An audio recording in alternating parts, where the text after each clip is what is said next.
Hello, everyone. Today we are talking about the 7 reasons why men feel lost and how they can realign with what matters most in life. Now, most men aren't lost because there is something wrong with them. They're lost because they're still running a 10-year-old's survival strategy in a grown man's life. And nobody ever told them.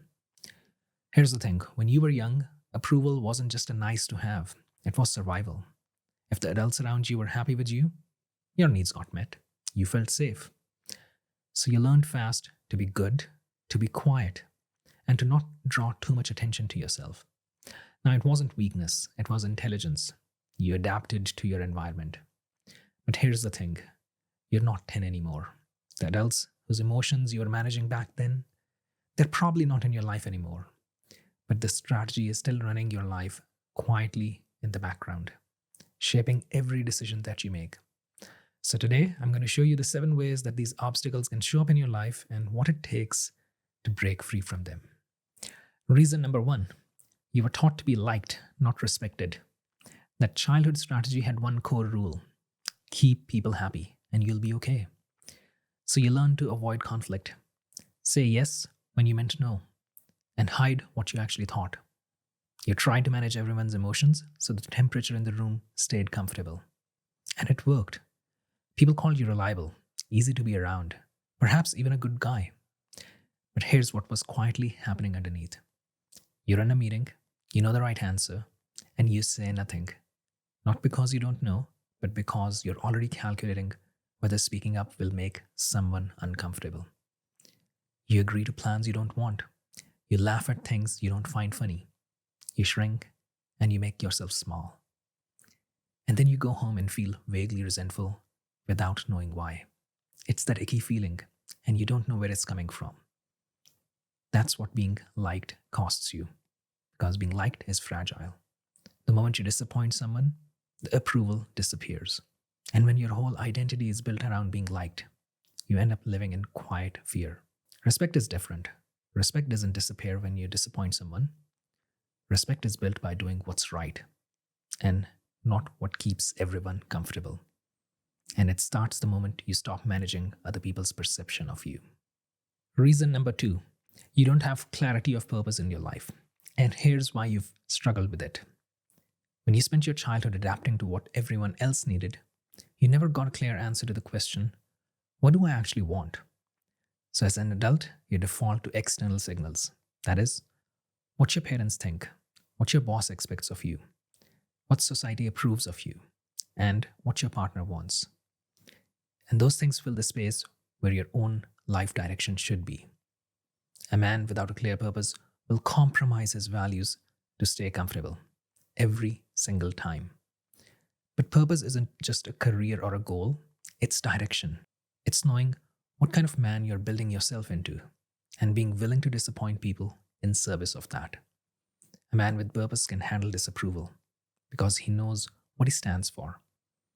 A man without purpose avoids disapproval at all costs because without that external validation, he feels lost. Reason number 3, you're disconnected from your own inner life. The reality is that most men are emotionally stuck. They're stuck somewhere between their 8 and 12-year-old emotional selves. Not intellectually, as many men are smart, successful, and capable, but emotionally. Because when you were young, big feelings weren't safe. Anger got punished. Sadness was weakness. Fear was embarrassing. And needing something from someone, that made you feel like a burden. So you learned to shut it down. But here's what nobody told you: suppressed emotion doesn't just disappear, it finds other outlets. It becomes the anxiety that you can't explain. It turns into the drinking that began with just trying to take the edge off.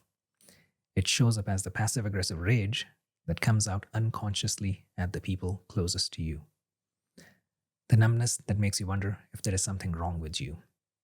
And underneath all of it, there is a quiet powerlessness. The reality is, true strength isn't the absence of fear or pain. It is the ability to sit with discomfort without falling apart. When you can do that, when you can feel something difficult and stay grounded, that's not weakness. That's the foundation everything else is built on. Number 4, you're trying to control what can't be controlled. The same kid who learned to manage everyone else's emotions in the room, he grew up believing this: if I just do everything right, life will go smoothly. So you plan, you over prepare, you try to anticipate every problem before it happens. You micromanage, you overthink, and you try to fix people, all in service of creating a life with no friction. But here's the reality: there is no such thing as a smooth life.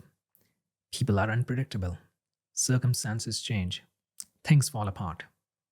And the more energy you pour into controlling what you can't control, the more anxious and exhausted you become because you're fighting a battle you can't win. Here's the thing: control is just fear with a productivity label on it.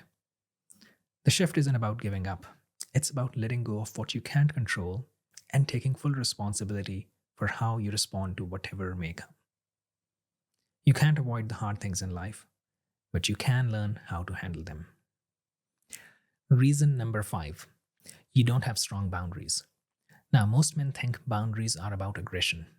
That is, putting your foot down and telling people off. That's not what boundaries are. Boundaries are about having clarity. They're the line between what you'll engage with and what you won't, held calmly without drama. And weak boundaries aren't just about failing to say no, they're also about what you will tolerate while telling yourself you're fine with it. You keep showing up for someone who doesn't show up for you. You let a conversation go in a direction that makes you uncomfortable, and you say nothing. You agree to something, resent it the whole time, and then wonder why you feel drained. That slow accumulation, that's what builds into blowouts, withdrawals, or the kind of passive aggression that poisons relationships. Here's the thing about boundaries that most men miss: boundaries are not about the other person. If someone keeps crossing a line and you keep allowing it, that's information about you, not them. When you start enforcing what you won't tolerate, things change. Not because the other person changed, but because you did. Reason number 6: you're out of integrity. Now, most men who grew up people pleasing genuinely believe that they are honest. But there's a version of dishonesty that doesn't feel like lying. It's the thing you didn't say, it's the opinion that you kept to yourself, it's the yes that meant no, and it's the omission that kept the peace. That's not integrity. Integrity is simple: it's knowing what the right thing to do is and then just doing it. Not what your partner thinks, not what the committee would approve. It's what you believe is right. When you're out of integrity, you feel it. It's the sense you're performing a version of yourself rather than being one. Living in integrity doesn't mean being right all the time.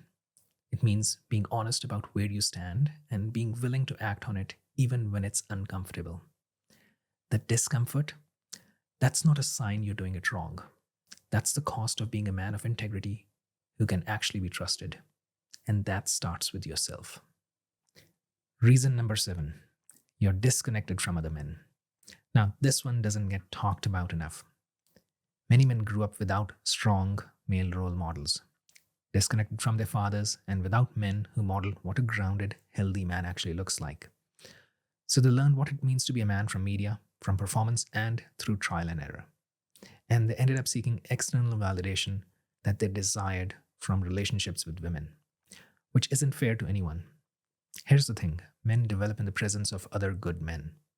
That's not a cultural preference, it's just how it works. Strength sharpens against strength. Blind spots get named, and standards get raised. You get challenged in ways that people who need something from you can't challenge you. When you're isolated, you stagnate. When you're around men who are doing the real work, not performing, not posturing, actually growing, you move faster than you ever would alone. If you don't have that in your life, it's not a luxury you're missing, it's actually a missing foundation. Wrapping up, I want to let you know that none of this means you're broken. It means you're living a life based on childhood patterns, code that was written by a kid trying to survive. And it worked for a time. It got you here. But it was never meant to take you where you actually want to go. So you're not behind, you just didn't have a clear map. Here's the thing I know after working with men over a decade on this: awareness alone doesn't change anything. You can watch every video, read every book, and still wake up 6 months from now living the same patterns. Because insight without accountability and community just becomes more information you didn't act on. That's why I created Integrated Men.